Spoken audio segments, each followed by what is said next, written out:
Hello everyone, very good morning all of you and welcome to the fourth lecture of current affairs. Yes guys, international current affairs के अंदर हम लोगों का first chapter है international and national affairs. In the first three lectures we were done with the international affairs. हम लोगों ने international bodies पढ़ ली थी. ठीक है, कौन सी bodies हमारी complete हो गई ये बताएंगे ज़रा, help करेंगे. Which all bodies are we done with? ओए hello, IMF, ASEAN, BRICS, SAARC, G20 and BIMSTEC. Yes, तो हमारी सारी इंटरनेशनल बॉडीज हो गई right from IMF to BIMSTEC.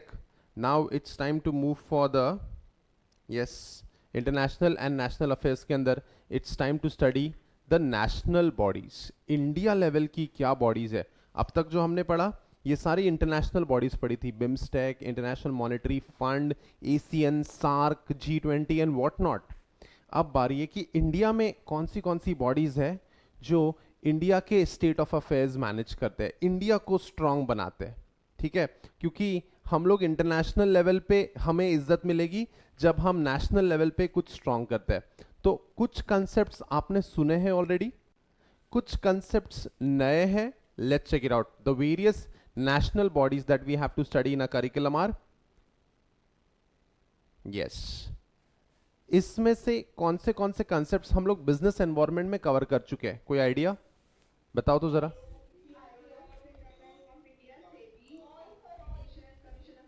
नहीं, ऑल नहीं, all is a wrong answer. ICSI हमने नहीं पढ़ा है. ठीक है, ये तो हमारे मम्मी पापा है रे. ICSI तो हमारी मम्मी है, इसके बिना तो गाड़ी आगे नहीं बढ़ेगी. ये तो हमें पढ़ना ही चाहिए. It's a national body which is very important. ठीक है, यानी खुद का इंपॉर्टेंस हमारे अपने कोर्स में एटलीस्ट एक बार पढ़ना है कि हम इंडिया के लिए कितने इंपॉर्टेंट है. यानी CS बन जाओगे अगर, ये अगर बोलना जरूरी है क्या? हाँ, CS जब बन जाओगे तो एट हमारा कंट्रीब्यूशन क्या है नेशन बिल्डिंग में, how it is a national body, हमें ये पढ़ना पड़ेगा. So we move on and we start with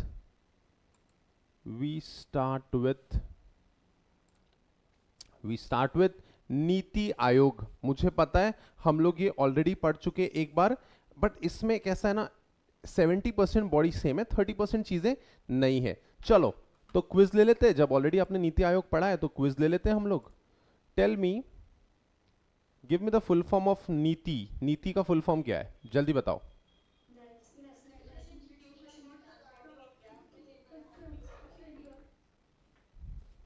sorry, नीति का फुल फॉर्म समझ नहीं आ रहा कुछ.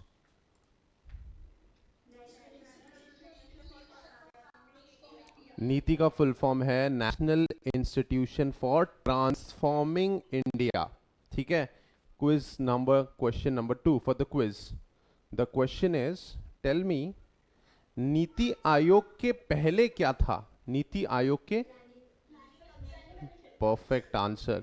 उनको बोलो, ठीक है, उनको बोलो फेल करके दिखाए. ठीक है, नीति आयोग. ठीक है, टेल मी, नीति आयोग के अंदर, ठीक है, नीति आयोग के अंदर बहुत सारे इंपॉर्टेंट लोगों को हम लोग एक साथ लाते हैं इंडिया के लिए बदलने के लिए. उस कंसेप्ट को क्या कहते हैं? NITI Aayog gives us the, very good Jay, very good. The answer is, NITI Aayog is a policy think tank of the government of India. चलो ठीक है, काफी यार तुम लोगों ने दिल पे ले लिया. मैंने कहा बताओ ये आंसर, बताओ वो आंसर, तो एकदम आंसर दिए गए. चलो, I am super proud of you. Let's move ahead. Good start to the morning. एकदम पढ़ के आते हो क्या तुम लोग क्लास के लिए? कुछ तो बोलो रे. सो page number 10 of current affairs, page number 10. National bodies amongst others are NITI Aayog, Reserve Bank of India, Securities and Exchange Board of India, Competition Commission of India, Insolvency and Bankruptcy Board of India and Institute of Company Secretaries of India. हमारे mummy papa. तो इसमें हम लोग सबसे पहले पढ़ रहे हैं नीति आयोग. Let's turn the page. NITI Aayog, the NITI आयोग प्रीकर्सर. ये what do you mean bye precursor? What do you mean bye precursor of NITI आयोग? नीति आयोग के पहले. ठीक है सर, कैसे पता चलता है आपको ये इस वर्ड्स का मतलब? ये को मेरे को बचपन से नहीं आते, दिमाग लगाया जाता है इस पे. ठीक है, प्रीकर्सर, इसमें आ गया एक वर्ड प्री. प्री यानी क्या? पहले का. So the NITI Aayog's precursor the planning commission was established in March 1950. यानी इंडिया इंडिपेंडेंट हुआ, India was ruled by British, you Britishers, you all know that.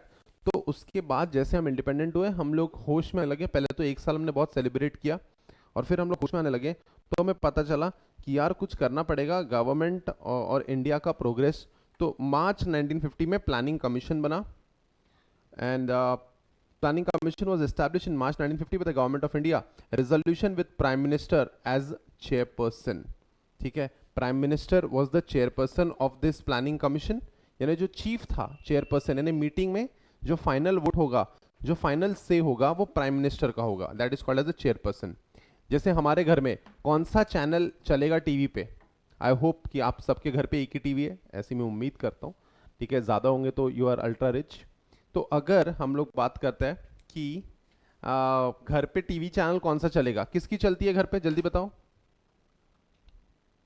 तुम बताओ. घर पे घर टीवी चैनल कौन सा चलेगा? हाँ, यानी जो भी चलेगा, अगर तुम्हारी चलती है तो टीवी चैनल को लेके घर पर तुम चेयरपर्सन हो. ठीक है, that's the definition, that's the meaning of chairperson. तो यानी जब मीटिंग होगी प्लानिंग कमीशन की, तो prime minister was the one who will preside over the meeting. उसकी फाइनल वर्ड प्राइम मिनिस्टर का होगा. The initial mandate was established to heavy industries through public investment as a means for achieving rapid industrialisation.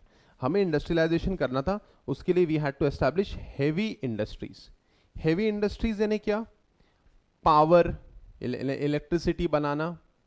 ठीक है, उसके बाद steel, automobile, ये सब heavy industries है. इसमें आम इंसान इन्वेस्ट नहीं करता.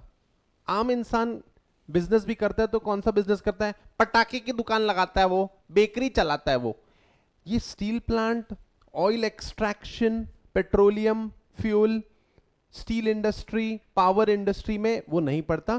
प्लानिंग कमीशन ने सोचा कि हेवी इंडस्ट्रीज में गवर्नमेंट इन्वेस्ट करेगा. Then the functions assigned to planning commission were to assess and allocate plan resources, formulate plans and programs for area development, determine implementation methodology, identify resource constraint, यानी कितनी चीज़ों की कमी है हमारे पास, कौन सी चीज़ें लिमिटेड है. रिसोर्स कंस्ट्रेंट यानी जो हमारे पास सबसे इंपॉर्टेंट रिसोर्स क्या है. एज अ स्टूडेंट तुम्हारे पास सबसे इंपॉर्टेंट रिसोर्स क्या है, बताओ जल्दी.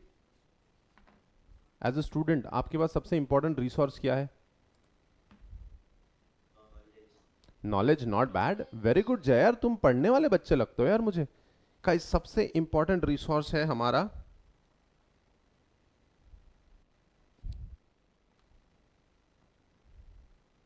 Brain.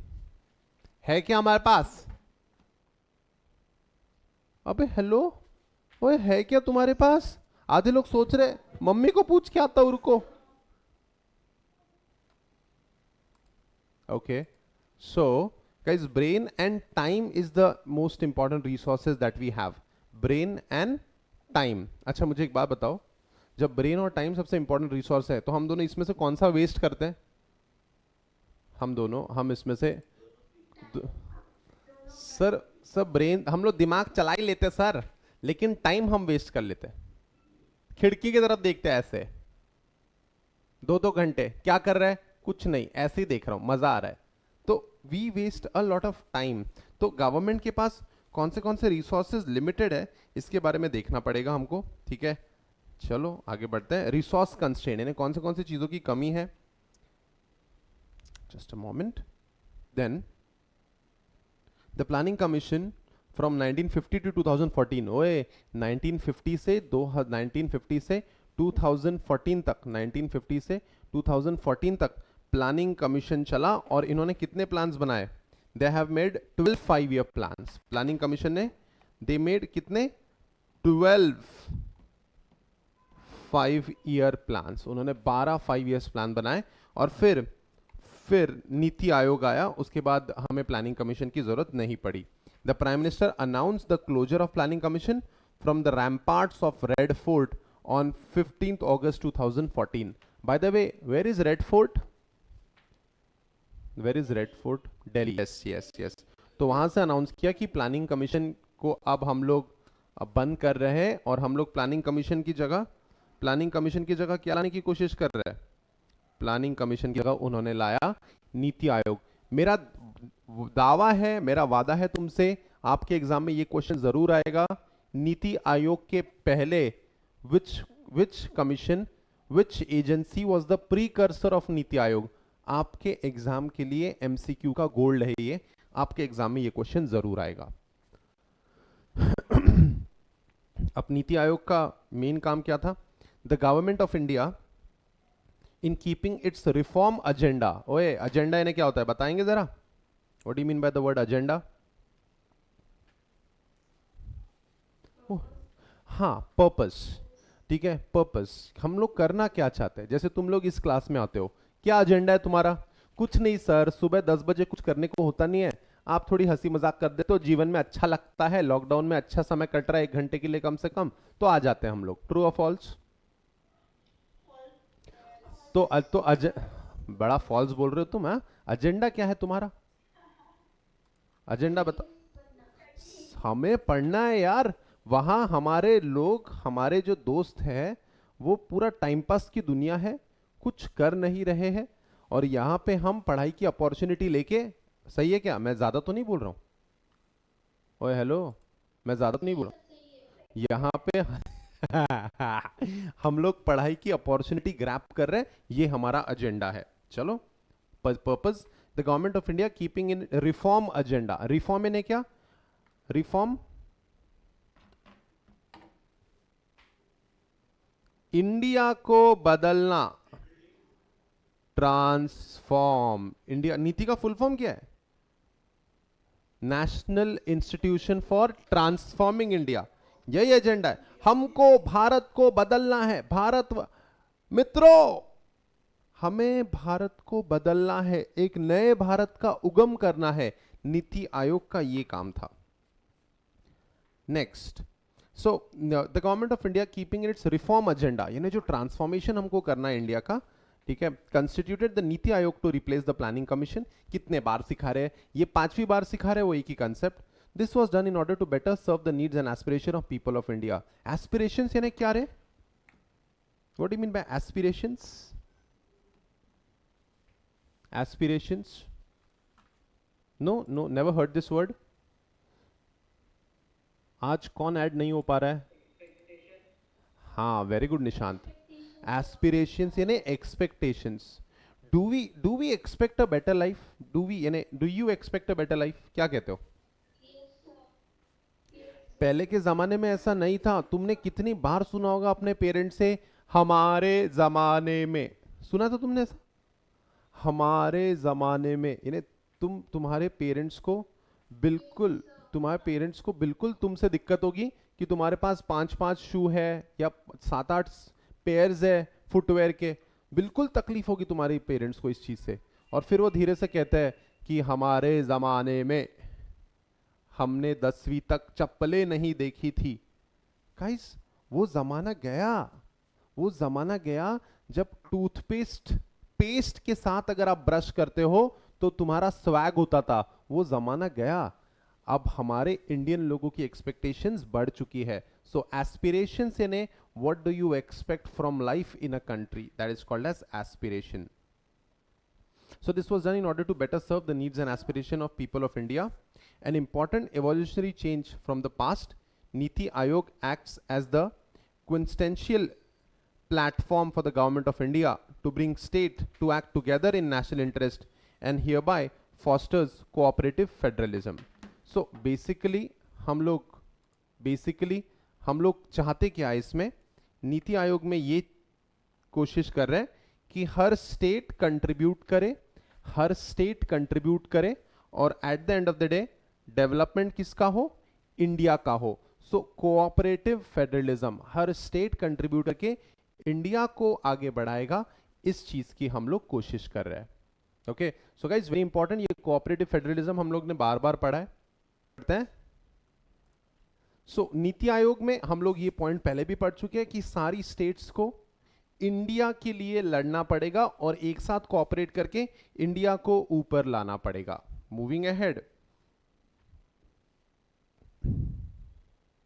Niti Aayog established in 2015 in was one of Indian democracy's youngest institution and it has been entrusted with the mandate of reimagining the development agenda by dismantling old style central planning. यानी basically ताना मार रहे हैं, किसको ताना मार रहे हैं? ओल्ड स्टाइल किसको बोल रहे हैं लोग? ओल्ड स्टाइल, ओल्ड स्टाइल ये लोग बोल रहे हैं बेचारे प्लानिंग कमीशन को। हाँ, प्लानिंग कमीशन को बोल रहे हैं ओल्ड स्टाइल। तुम लोगों को क्या आता है बे बुढ़ाओ लोग? तुम लोग निकलो यहां से।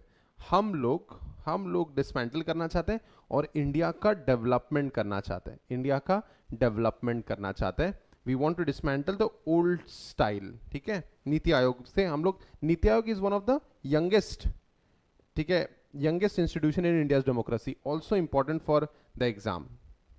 नीति आयोग, यस, ये थोड़ा सा इंपॉर्टेंट है ये।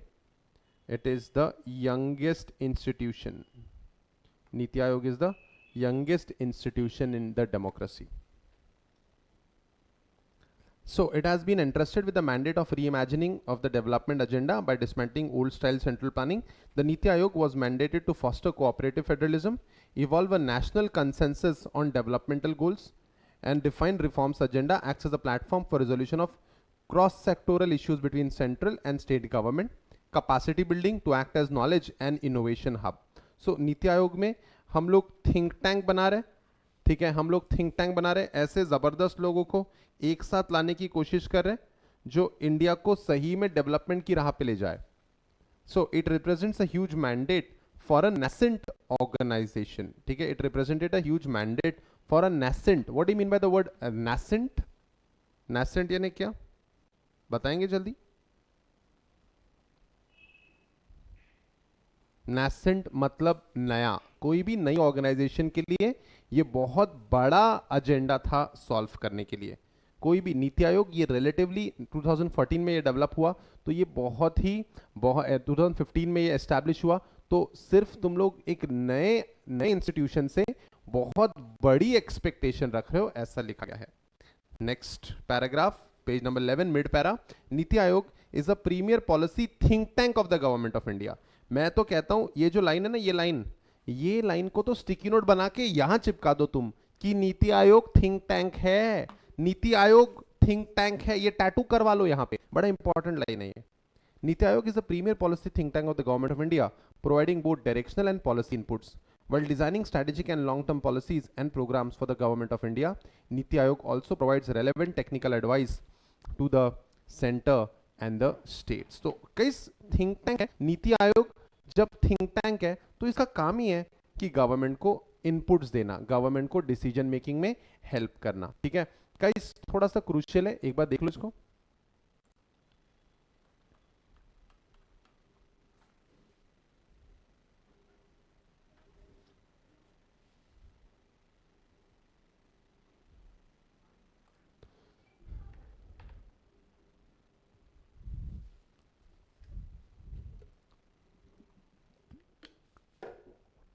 All right, we move ahead.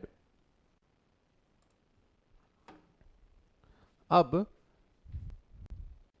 Constitution of NITI आयोग, कॉन्स्टिट्यूशन ऑफ नीति आयोग, एक मिनट थोड़ा देख लो तो ये फोटोग्राफ और मुझे बताओ कौन कौन नजर आ रहा है तुमको, बताओ जरा कौन कौन नजर आ रहा है। ये नीति आयोग की मीटिंग है क्या? लेकिन ये बताओ पहले तो, पहला सवाल ये, क्या नीति आयोग की मीटिंग है? कैसे? अबे टीम इंडिया लिखा है वहां पे, क्रिकेट टीम की मीटिंग चल रही है वहां।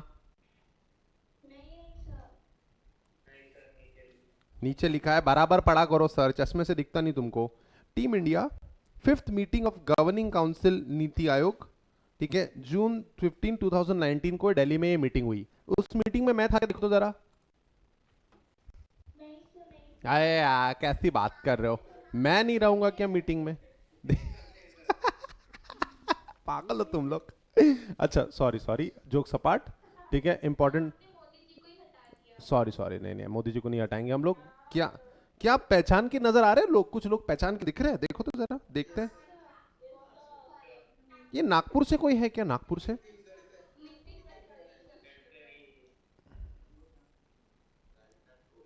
ये राजनाथ कोविंद, ऐसा कोई कंसेप्ट ही नहीं होता, ऐसा नाम, ऐसे नाम का कोई है ही नहीं, ठीक है। जी जी जी, हाँ हाँ हाँ हाँ हाँ, अरे सुनो रे, अरे अमित शाह जी, गडकरी जी, मोदी जी ऐसा बोला करो, तुम लोग अमित शाह है, अरे वो देख मोदी है, तुम्हारे साथ गिल्ली डंडा खेलता था क्या वो? चलो आगे बढ़ते हैं। लोग मेरा वीडियो देखेंगे तो क्या बोलेंगे, ये बच्चों को क्या सिखाता है। चलो आगे बढ़ते हैं। Present constitution of NITI Aayog as on February 3, 2020, that's the date. फरवरी 3, 2020 के पर्सपेक्टिव से अगर आप देखोगे तो नीति आयोग में ये लोग थे मौजूद। Chairman Shri Narendra Modi, honourable prime minister. Vice chairman doctor Rajiv Kumar. Full time member Shri V K Saraswat, professor Ramesh Chand, doctor V K Paul. Then ex officio members. Ex officio members यानी ये लोग दूसरे मिनिस्ट्री में भी होते हैं, दूसरी जगह के चेयरमैन होते हैं। तो दूसरी जगह के चेयरमैन जो भी होते हैं वो अपने आप काफी कमिटीज में अपने आप आ जाते हैं, उसको कहते हैं x officio members. Shri Rajnath Singh, जिसको काफी लोगों ने राजनाथ कोविंद बोला, अरे प्रेसिडेंट का नाम मिक्स कर दिया तुमने, जाने दो। Shri Rajnath Singh, minister of defence. Shri Amit Shah, minister of home affairs. देखा क्या तुमने कैसे श्री श्री ऐड किया जाता है, और तुम क्या कहते हो, वो देख अमित शाह नजर आ रहा है वहां पे, ऐसा नहीं बोल सकते, ठीक है। Shri Amit Shah, minister of home affairs. Shrimati, सुना है कि तुमने ये नाम?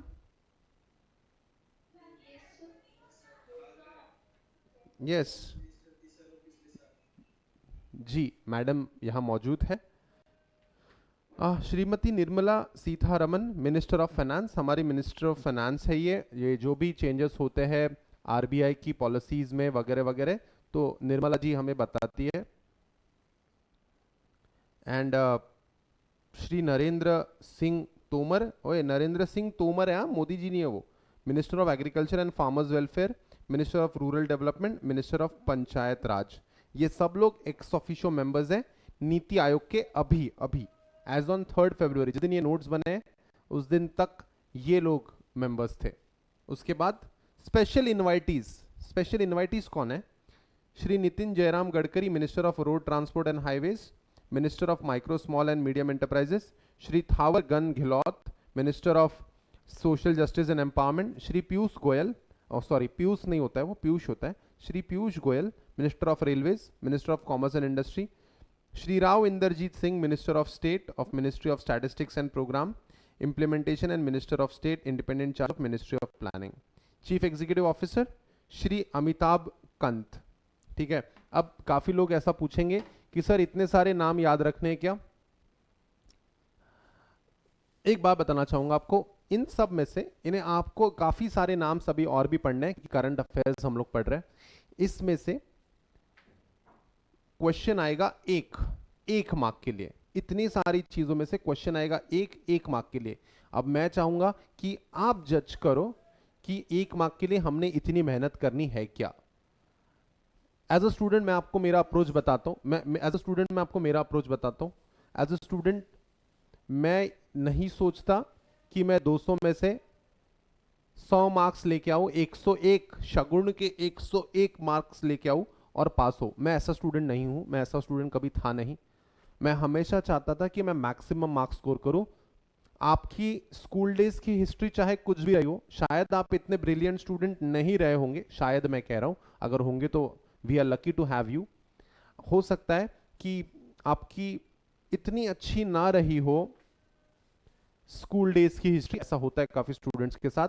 But trust me guys, 12th के बाद एक नई लाइफ शुरू होती है जिसमें आप जितनी मेहनत करोगे उतना एक्सेल करोगे, ऐसा फंडा है। आपने भी देखा होगा काफी लोग 10th तक 12th तक कुछ नहीं होते और फिर अचानक से अच्छा करने लगते हैं। स्कूल डेज में जो लोग अच्छा करते हैं वो लोग थोड़े ओवर कॉन्फिडेंट होते हैं, वो लोग सोचते हैं सब आसान है, सब हम कर लेंगे। जो लोग कम परसेंटेज वाले होते हैं उन लोगों को पता है यार अब तक तो अपन ने कुछ नहीं किया है, बट अब करना पड़ेगा मुझे, अब करना पड़ेगा अगर कुछ बड़ा करना है तो एक एक मार्क के लिए लड़ना है। इसलिए अगर मैं आपकी जगह होता तो इसके स्टिकी नोट्स बनाता, इसके रनिंग नोट्स बनाता, और इसको ऐसी चीजें इनको रोज पढ़ पढ़ के मेहनत कर करके वो एक मार्क के लिए लड़ता मैं, ठीक है। तो सिंपल है, रैंक लाना है तो ये सब लर्न करो, रैंक नहीं लाना है तो बस मेरी क्लास अटेंड करो, आपको काफी नॉलेज आ जाएगा। पास तो तुम हो ही जाओगे, वो तो मेरी क्लास में करवा ही दूंगा तुमको। चलो, रेलेवेंस ऑफ नीति आयोग। रेलेवेंस ऑफ नीति आयोग, एक बात बताओ, तुम्हारी डिस्कशन करते हैं। ओए hello, are you with me? ये एक बात बताओ, तुम्हारे घर में, आपके घर में क्या आप रेलेवेंट है? क्या आप रेलेवेंट है? यानी सही में तुम्हारे घर पे तुम्हारे मायने हैं कि नहीं यार, जानवी घरी नहीं है, निशांत नहीं है घर पे? क्या क्या अगर तुम नहीं रहे तो क्या मॉम डैड को तकलीफ होती है? यस और नो? क्या इंपॉर्टेंट, क्या तुम्हारा रेलेवेंस है? क्या सही में क्या काम के हो तुम? बताओ जरा, क्या काम के हो तुम? कैसे सवाल पूछ रहे हो? बेइज्जती पे बेइज्जती करे जा रहे हो। Very good. फ्रिज की बोतल भरना, वेरी नाइस। और कुछ? खुद के कपड़े खुद धोना, और चक्की से आटा लाना, ठीक है। ये तो वेरी गुड अनुराग। ग्रोसरी लाना, वेरी गुड। तो कैसा है ना, तुम्हारा भी रेलेवेंस है। देखो, हमारी हमारी इज्जत कम है लेकिन है हमारी इज्जत। M I right? हमारी इज्जत है, हाँ बोलो। हाँ। सो रेलेवेंस ऑफ नीति आयोग, लेट चेक इट आउट। सबसे पहला कोऑपरेटिव फेडरलिज्म, ये हम लोग कर चुके हैं। हम लोग चाहते हैं, ठीक है, कोऑपरेटिव और कॉम्पिटिटिव फेडरलिज्म, हर स्टेट एक दूसरे के साथ हेल्दी कंपटीशन में आगे बढ़ने की कोशिश करे। The various reports of Niti Aayog likely like healthy states, progressive India, etc., which give performance-based ranking of states across various verticals to foster a spirit of competitive federalism. मैं क्या कहता हूँ, कंपटीशन बहुत इंपॉर्टेंट है life में। क्या कहता हूँ? कंपटीशन। मैं आपको सच्ची बता रहा हूँ, ठीक है, मैं आपको सच्ची बता रहा हूँ, ठीक है, कि I was a good student. I was not a brilliant student, I was a good student. दिमाग था मुझे, और समृद्धि वेलकम, दिमाग था मुझे। लेकिन मैं सच्ची सच्ची बताऊंगा, आज मैं जो भी हूं, ठीक है, मैंने इतना अच्छा परफॉर्म नहीं किया होता लाइफ में अगर मेरे क्लास में नेहा, निखिल, अमर, ये या और आरशी, अगर ये 3-4 लोग नहीं होते तो मैं शायद यहां नहीं होता जहां मैं हूं। क्योंकि मुझे फर्स्ट रैंक मेरा आया था एक बार फर्स्ट स्टैंडर्ड में, उसके बाद मेरा कभी फर्स्ट रैंक नहीं आया। लेकिन नेहा का, पहले निखिल का आता था कुछ सालों तक, फिर नेहा का फर्स्ट रैंक आने लगा, तो 10 तक नेहा ही फर्स्ट आई, ऐसा सीन हुआ। मुझे इन्हें, लड़कों का वैसे ही रहता, ज्यादा पढ़ते नहीं हम लोग, एम आई राइट लड़कों? लेकिन लेकिन कैसा था ना, एग्जाम जब जिस दिन टाइम टेबल आता था उस दिन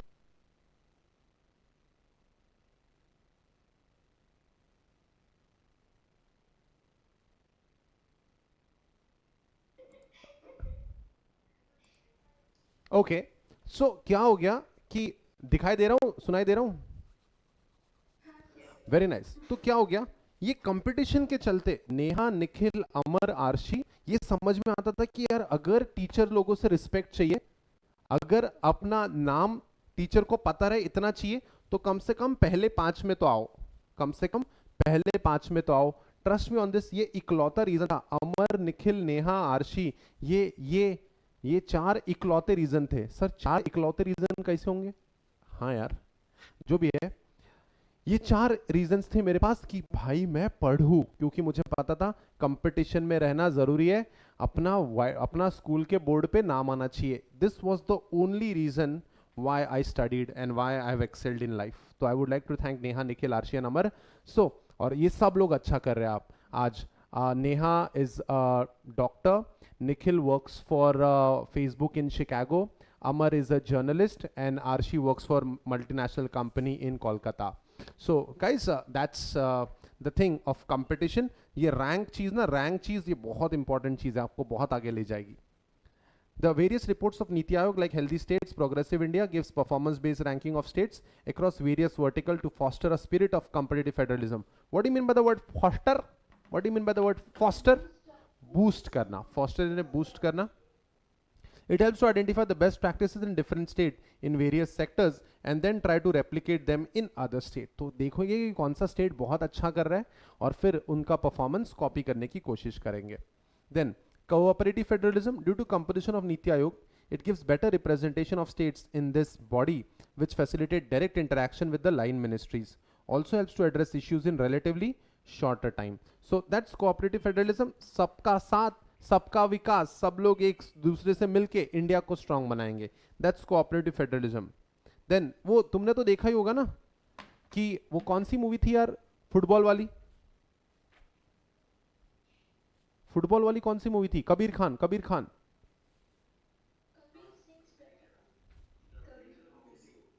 नहीं नहीं नहीं, कबीर सिंह नहीं रे, कबीर खान नाम था उसमें शाहरुख खान का. चक दे इंडिया. चक दे इंडिया. चक दे इंडिया देखिए तुमने? हाँ. हॉकी, मैंने फुटबॉल बोला. ये क्रिकेट वालों, क्रिकेट के फैंस का प्रॉब्लम में रहता, उनको दूसरे गेम समझते नहीं है. तो हॉकी वाली मूवी में, हॉकी हॉकी हॉकी वाली जो मूवी थी चक दे इंडिया, उसमें भी वो सबको बाहर निकालता है. जो भी कहता है मैं पंजाब से हूं, जो भी मैं कहता है कर्नाटका से, उड़ीसा से हूं, वगैरह वगैरह, सबको बाहर निकालता है. वो क्या बोलता है? You represent which team? Team India. So that's cooperative federalism. यानी उनको, शाहरुख खान को पता नहीं था वो कोऑपरेटिव फेडरलिज्म सिखा रहे थे उस वक्त, but that was cooperative federalism. उसके बाद greater accountability. NITI Aayog has established a development monitoring and evaluation office which collects data on performance of various ministries on real-time basis. The data are then used at highest policy making levels to establish accountability and improve performance.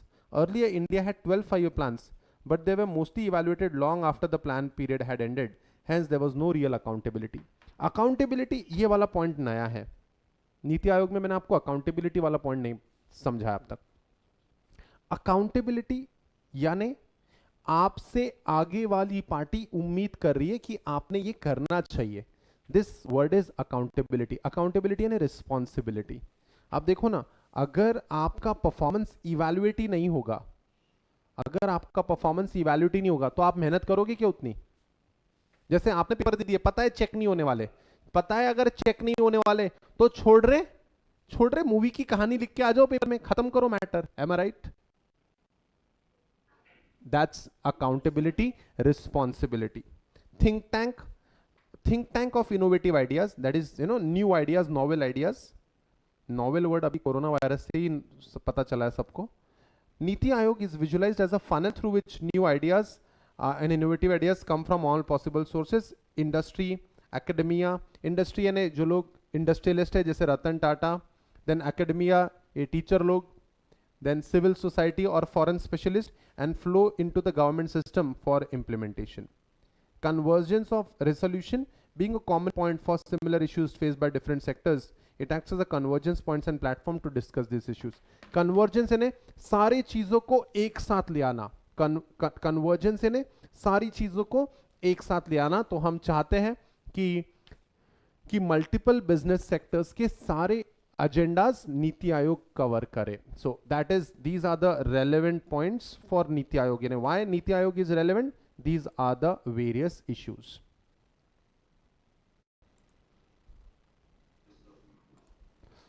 So these were the relevance. These were the relevance of Niti Aayog, and Niti Aayog was in news. And what was the news? Let's check it out.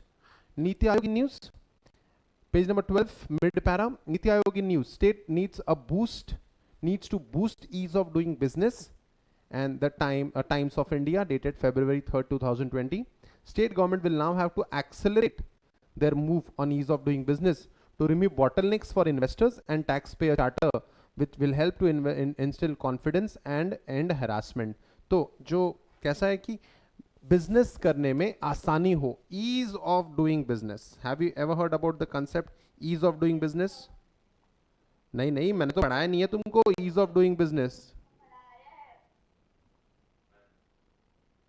Ease of doing business, जिसमें हम चाहते हैं, नीति आयोग ने क्या कर दिया, ये tax वाले ना एकदम ही मवालियों जैसा बिहेव करते थे, इनकम टैक्स वाले.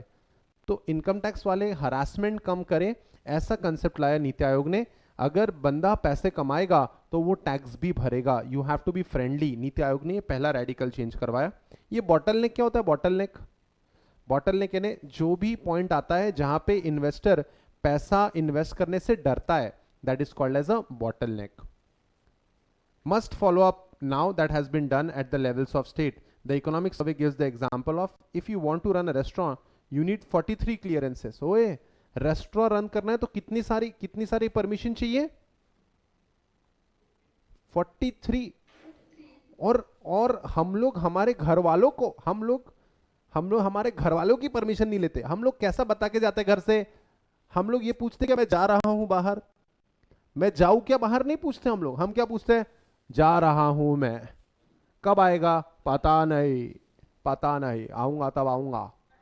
हम अपने घर वालों से परमिशन नहीं लेते, गवर्नमेंट से परमिशन लेंगे। वो 43 clearances, 43 is a lot of number. So the economic survey gives the example of if you want to run a restaurant, you need 43 clearances. In those 43 clearances, I doubt if more than one or two would be at central government level. The rest will be at municipal, state, and that is where the rubber meets the road. Investment climate will be improved now by reforms of state government and ease of doing business as per NITI Aayog. So इतनी सारी compliances है, थोड़ी compliances कम करवाओ और बार बार ना central government को involve मत करो। बार बार नीति आयोग ने क्या कहा, जितना हो सके स्टेट गवर्नमेंट पे काम निपटा लो। क्या कहते हो, जैसे हम लोग भी हमारी मम्मी से काफी बार सेटलमेंट करते हैं। फॉर एग्जाम्पल रिजल्ट आया और रिजल्ट में थोड़े से मार्क्स डिसअपॉइंटिंग आया, तो हम क्या कहते हैं, मम्मी हाँ मम्मी संभाल लेना। हम लोग बेसिकली मम्मी से क्या कहते हैं, देखो ठीक है, स्टेट गवर्नमेंट हमारी मम्मी है, सेंट्रल गवर्नमेंट हमारे पापा है। देखो स्टेट गवर्नमेंट ना हमारे एकदम नजदीक होती है, सेंट्रल गवर्नमेंट हमसे थोड़ी दूर होती है। तो हम लोग मम्मी को क्या कहते हैं, ए माँ सुनना, देख इस बार पता है मेरे को छक्के पे छक्का आया है, 66.66% आया है मेरे, अगली बार मैं ज्यादा पढ़ने वाला हूँ, ठीक है, इस बार तू पापा को बता मत कि बहुत कम मिले। तो हम लोग क्या करते, काफी चीजें मॉम लेवल पे सेटल कर लेते हैं। स्टेट गवर्नमेंट, सेंट्रल गवर्नमेंट पे जाने मत दो बात, फिर कांड ही बड़ा हो गया तो बात अलग है। ठीक है, सही है क्या, ट्रू और फॉल्स? काफी लोगों के डैड ठीक है, डैड रिलैक्स होते हैं, मॉम सख्त होती है, तो फिर उस जगह पे सेंट्रल गवर्नमेंट में मॉम चली जाती है। चलो देखते हैं।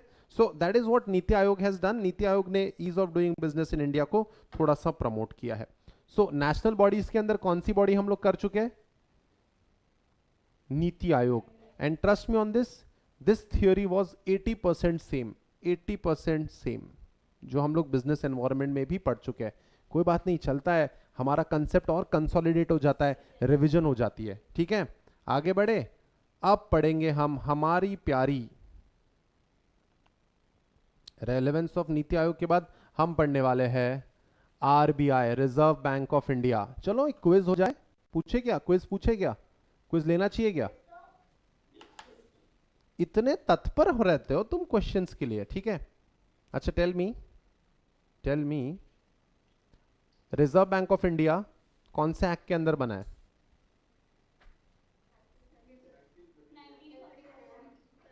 Reserve Bank of RBI Act 1934। और ये जो स्लाइड दिखा रहा हूं मैं आपको, ये क्या है रे, व्हाट इज दिस स्लाइड? हाँ, very good very good. RBI is the bankers bank, यानी आगे जाके कल जाके किसी को प्रॉब्लम होती है, कोई बैंक को प्रॉब्लम होती है, तो बेल आउट करने वाली बैंक आरबीआई ही होती है। चलो देखते हैं last topic for the day, RBI Reserve Bank of India was established on April 1st, 1935 in accordance with the provisions of RBI Act 1934. Guys, बिल्कुल आएगा आपका ये जो क्वेश्चन है, आपके एग्जाम में बिल्कुल आएगा कि आरबीआई कौन से एक्ट के हिसाब से बना है। आरबीआई एक्ट 1935, आरबीआई एक्ट 1934, ठीक है, securities and exchange SEBI act 1992, ऐसे आपको बहुत सारे एक्ट्स के नाम दिए जाएंगे, तो आपको रिलैक्स होके आंसर टिक करके आना है, ठीक है। और हर आंसर को आपको टिक करना ही है। सीएसईटी में नेगेटिव मार्किंग नहीं है, लेकिन इसका मतलब ये नहीं कि एकदम जय माता सी, चलो सी आंसर करेक्ट, ऐसा नहीं करना, पूरी पढ़ाई करके जाना, ठीक है। आगे बढ़े। The central office of Reserve Bank was initially established in Calcutta but was permanently moved to Mumbai in 1937. The central office is where the governor sits and where policies are formulated. So 1937 में ये permanently shift हुआ. We had studied this already. Though originally privately owned, since nationalization in 1949, the Reserve Bank is fully owned by the government of India. So अगर हम लोग देखें the basic function of the apex bank in its preamble. What do you mean by the word preamble? बताओ तो जरा, preamble क्या होता है? No, no. प्रियम्बल क्या होता है? Guideline? No, no, no, no. बताता हूं मैं आपको फिर से. No, no, no, no, no, no, no. इसके पहले कि मैं आंसर भूल जाऊं, मैं आपको बताना चाहूंगा, प्रियम्बल एक्ट का वो पार्ट होता है, प्रियम्बल एक्ट का वो पार्ट होता है, प्रियम्बल एक्ट का वो पार्ट होता है जिसमें एक्ट के स्कोप और ऑब्जेक्टिव्स मेंशन किए होते हैं. प्रियम्बल एक्ट का वो पार्ट होता है जिसमें एक्ट के स्कोप और ऑब्जेक्टिव्स डिफाइंड होते हैं. समझा? प्रियम्बल एक्ट का वो पार्ट होता है जिसमें एक्ट के स्कोप और objectives.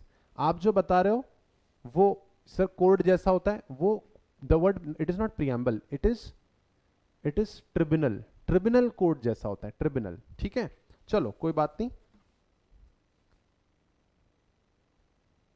The preamble, the basic function of apex bank. What do you mean bye apex? What do you mean by the word apex? बताएंगे एपेक्स यानी क्या? Top most. एपेक्स यानी टॉप मोस्ट, यानी तुम घर पे सबसे बड़े हो क्या बच्चों में? Very nice. तो आप एपेक्स नहीं हो, फिर आपके बड़े भैया, आपके बड़े दीदी, वो एपेक्स है. फिर apex in top most. The basic function of apex banks is to describe in its preamble as to regulate the issue of banknotes and keeping of reserves with a view to secure monetary stability in India and generally to operate the currency and credit system of the country to its advantage. तो India में कितने note छपेंगे, कितने note हम लोग आम जनता में बांटेंगे, और हम लोग लोन किस किस इंटरेस्ट रेट पे इशू करेंगे, ये सारी चीजें डिसाइड करने का काम reserve Bank of India. So RBI is here to operate the currency and credit system of the country to its advantage and to have modern monetary policy framework to meet the challenge of increasingly complex economy to maintain price stability while keeping in mind the objectives of growth. तो guys, हमने हमारी currency system और credit system ऐसा बनाना है कि हम लोग stable भी रहे, हमारे करेंसी का वैल्यू कम भी ना हो, ठीक है, एंड हमारी ग्रोथ भी होती रहे. गाइस, करेंसी का वैल्यू बने रहना चाहिए. क्या कहते हो? क्या इंडिया की करेंसी की वैल्यू कम हुई है या बढ़ी है? बताएंगे जरा. इंडिया की करेंसी का वैल्यू कम हुआ है या बढ़ा है? I don't know, you tell मी.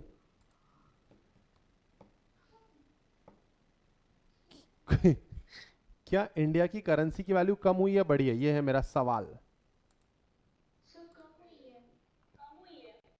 मुझे एक बात बताओ, एक इंडिया की करेंसी की वैल्यू, मैं जब छोटा था तो सच्ची बता रहा हूं, 10 रुपए में इतना बड़ा डेयरी मिल्क मिलता था, आपको मैं यकीन नहीं करोगे आप. 10 रुपीज में एक काफी अच्छा खासा बड़ा डेयरी मिल्क मिलता था. आज 10 रुपए में क्या मिलता है रे? ये नहीं, हम लोग किसी के बर्थडे में वो चॉकलेट हम लोग गिफ्ट भी नहीं कर सकते, इतना बड़ा भी नहीं होता वो चॉकलेट. इसका मतलब वो करेंसी का परचेसिंग पावर कम हुआ है. करेंसी का परचेसिंग पावर कम हुआ है.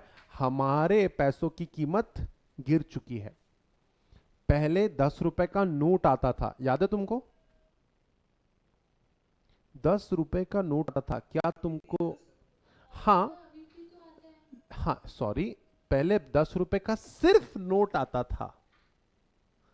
आज 10 रुपए की वैल्यू कम हो गई है, तो उसका चिल्लर हो चुका है. अब 10 रुपए का सिक्का भी आने लग गया. I hope you are getting my point. जब जब करेंसी का वैल्यू कम होगा, नोटों का चिल्लर होता रहेगा, and that is not good for the economy. ठीक है, तो हमारी रुपए की कीमत कम नहीं होनी चाहिए. पहले 100 रुपए, अगर तुम्हारे पास 100 रुपए होते थे ना, तो तुम बहुत रिच होते थे, एक जमाना था. और आज 100 रुपए की तो कोई कीमत ही नहीं है. ठीक है, तो प्राइस स्टेबिलिटी रखना है, और हम लोगों ने इंडिया की ग्रोथ भी करनी है, दोनों. सो आरबीआई का काम है प्राइस स्टेबल रखना और इंडिया की ग्रोथ करवाना, दोनों चीजें इक्वली इंपॉर्टेंट है। उसके बाद हाँ, किसी को कोई डाउट? कोई कुछ कह रहा था? नहीं, आगे बढ़ते हैं। आरबीआई इन न्यूज, ये अभी ना कोरोना के कारण तो ये सारे रेट्स अभी कम हो गए, कोरोना के कारण ये सारे रेट्स अभी कम हो गए और ये रेट्स हर 3 महीने में चेंज होते रहते हैं डिपेंडिंग ऑन द सिचुएशन। तो policy rates as on February 3, 2020।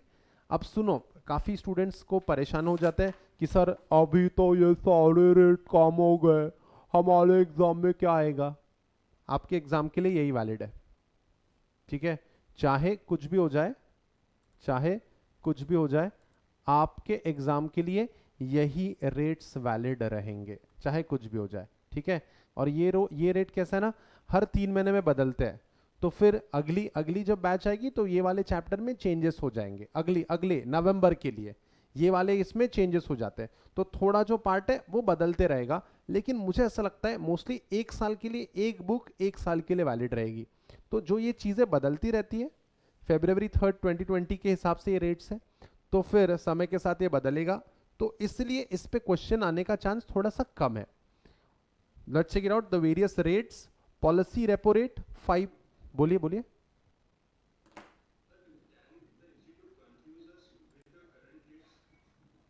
No no no, they will not do it. कैसा है ना, ये जो कंसेप्ट है सीएस के एकदम बेसिक लेवल, ईईटी पे पढ़ना स्टूडेंट के बस का ही नहीं है, मैं आपको ऑनेस्टली बताता हूँ। ये सारी चीजें ना, ये policy, reverse repo, marginal standing, bank rate, ये सारी चीजें आपको मैं ही पढ़ाऊंगा एग्जीक्यूटिव में। एग्जीक्यूटिव में जाओगे क्या? यस सर, आवाज में इतना कम confidence. CS executive, RBI act ही पढ़ाऊंगा मैं आपको, आरबीआई एक्ट, जिसके अंदर ये सारी चीजें मैं डिटेल में पढ़ाऊंगा। तो आज सिर्फ आपको ये नाम पता होना चाहिए कि रेपो रेट कुछ होता है, रिवर्स रेपो रेट कुछ होता है, मार्जिनल स्टैंडिंग फैसिलिटी कुछ होता है, ये सिर्फ आपको पता चलना चाहिए, इसलिए आपके कोर्स में ये डाल रखा है। हाँ जी बोलिए, कोई डाउट? हाँ, आगे बढ़े, चलो। तो ये कुछ नहीं करना, दिमाग नहीं लगाना, सिर्फ एक बार पढ़ लेना है। Policy repo rate 5.15%, reverse repo rate 4.9%, and marginal standing facility rate 5.4% and bank rate 5.4%. Trust me on this, मैं आपको ये पूरा समझा सकता हूं, लेकिन ये अभी इस लेवल पे पढ़ने के लायक नहीं है। तो हम लोग ये इसको सिर्फ कि ये वाला रेट, ये नाम हमें नॉमेनक्लेचर पता होना चाहिए CSEET पे, तो हम लोग इसको डिस्कस नहीं कर रहे। ये चारों कंसेप्ट्स मैं आपको बता सकता हूँ, आधी घंटा लगेगा, चारों कंसेप्ट्स आपके समझ में आ जाएंगे, but it will be the waste of your and my time, ठीक है? अगर किसी को ये जानना ही है, किसी को जानने का मन है, बताओ जरा, तो मैं आपको एग्जीक्यूटिव का वीडियो भेज दूंगा। किसको जानने का मन है? मैं भेज दूंगा, आज एक वीडियो भेज दूंगा मैं तुमको, ठीक है? चलो आगे बढ़ते हैं। Reverse, okay, reserve rates as on February 3, 2020, cash reserve ratio 4% and statutory liquidity ratio 18.25%. तो that's basically that, these are the rates, ठीक है, reserve rates and policy rates for the Reserve Bank, and these are the guidelines that are issued to various banks. Banks को किसी को loan देना है तो ये सारे रेट्स का पालन करना होता है, आरबीआई ही देगा ये सारे रेट्स। आगे बढ़ते हैं जी, बोलिए।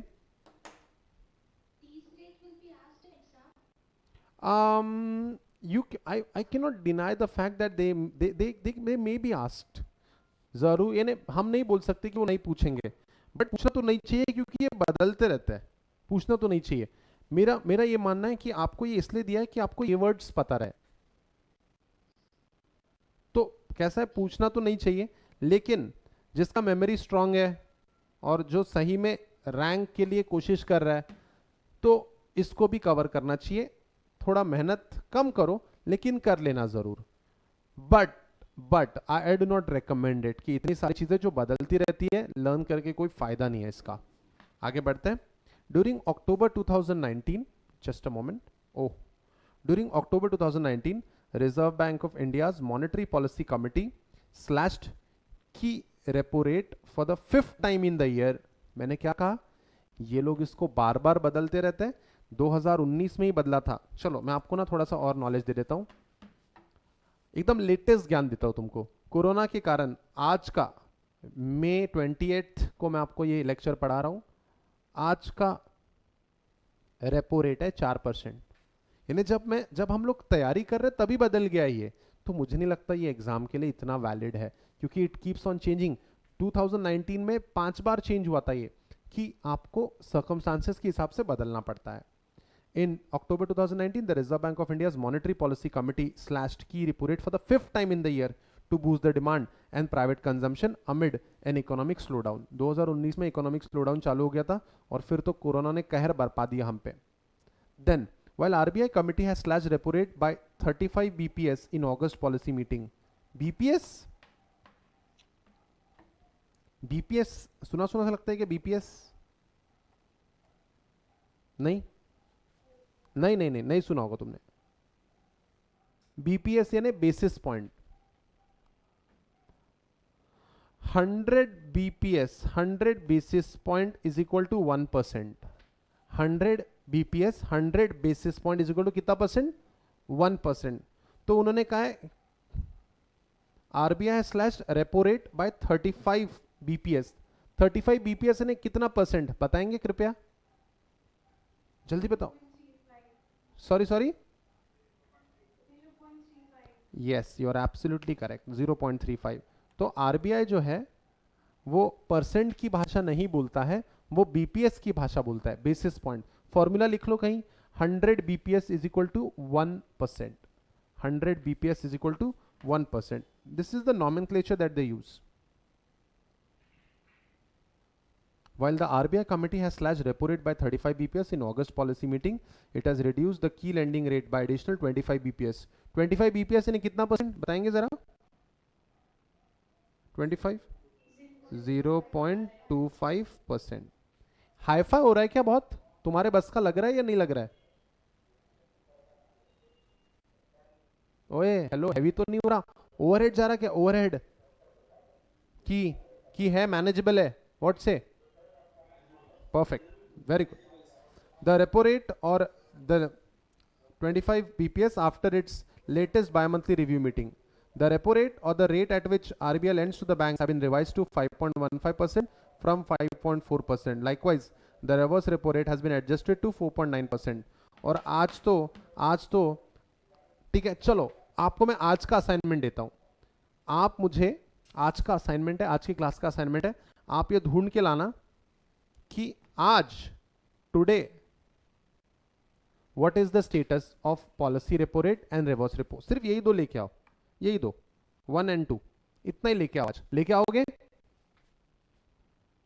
ओए हेलो, लेके आओगे? ये आज का असाइनमेंट है आपका, कि आज का ठीक है, रेपो रेट और reverse repo rate, repo rate and reverse repo rate. ये marginal standing facility, bank rate वगैरह मत करो, कंफ्यूज हो जाओगे तुम।